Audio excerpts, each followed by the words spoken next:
Olá, meus queridos e consagrados irmãos. Hoje nós vamos nos debruçar num primeiro aspecto desse texto extraordinariamente didático para a vida que Jesus nos propõe no seu reino. Depois de Jesus ter saído para um lugar longe das multidões, de propósito, para um lugar de solitude, de quietude pessoal, houve um povo especificamente muito necessitado. Porque só quem tem muita necessidade e precisa com urgência de alguma coisa, faz o que esse povo fez, andando e correndo dezenas de quilômetros para seguir Jesus do outro lado do lago da Galileia.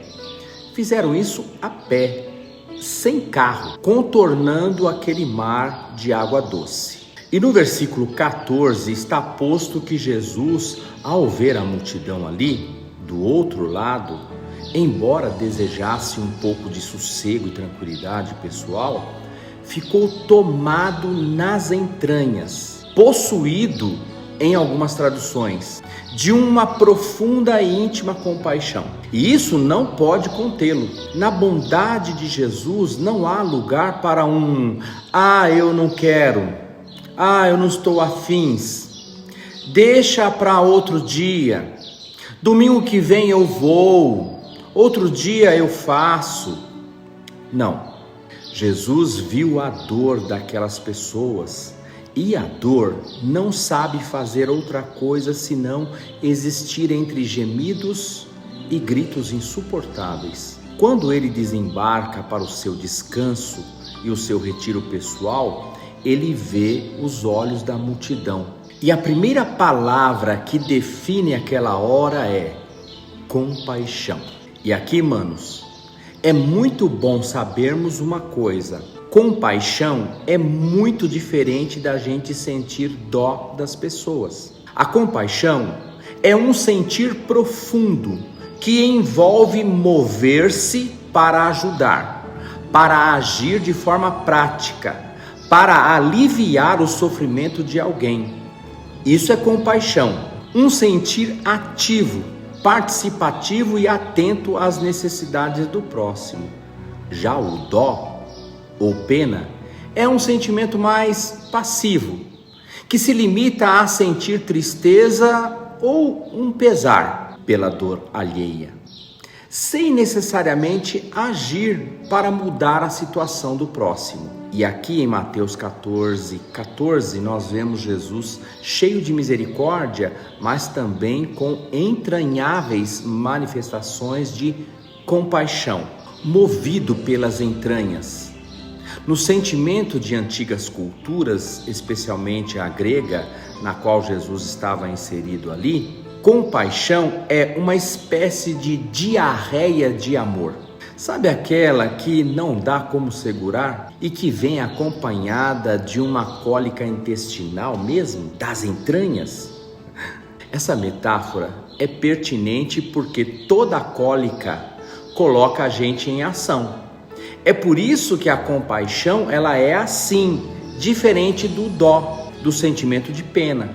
É quando o sofrimento do outro provoca o coração que não consegue reter o amor, que vaza em profusão das entranhas. Jesus está aqui mostrando a diferença de sentimentos. Aquele que se sente para dentro, represando o amor, sentindo dó e pena, diferentemente dos que abrem as comportas do coração para fora. Dó, pena, chega a ser um sentimento malignamente do engano.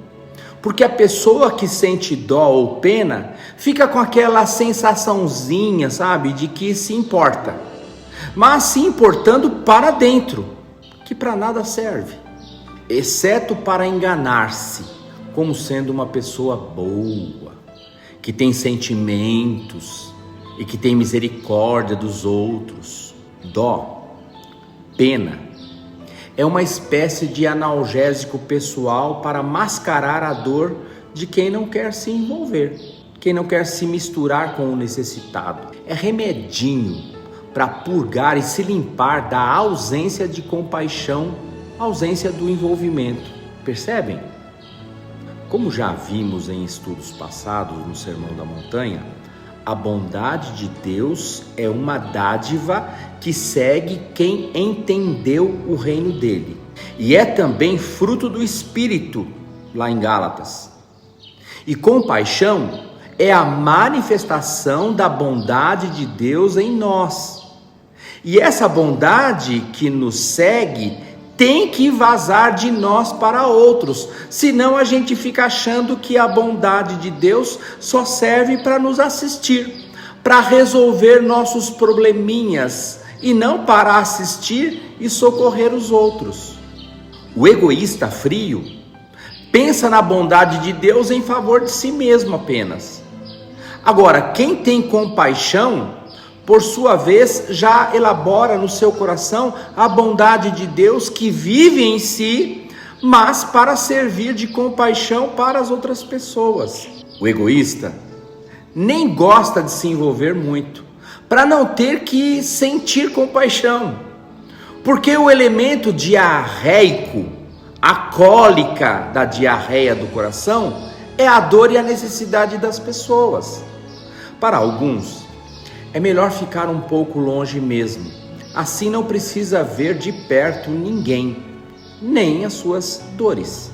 E há muitos que escolhem sentir dó e pena das pessoas. Só que o agravante disso é que quem escolhe viver pelo sentimento de dó e pena das pessoas, não experimenta a compaixão como resultado da bondade de Deus em si mesmo.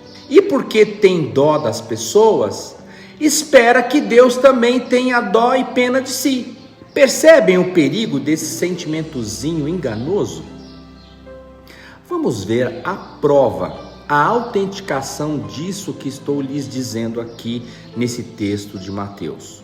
Nos versículos 14 e 15, depois de Jesus curar os enfermos que estavam ali e de realizar centenas de milagres, os discípulos ficaram com dó das pessoas, com peninha delas. Afinal, elas andaram por horas, estavam famintas naquele lugar deserto, e já no cair da tarde.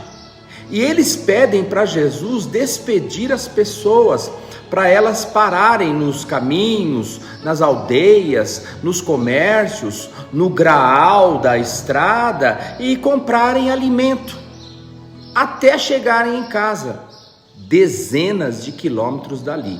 Jesus diz: não.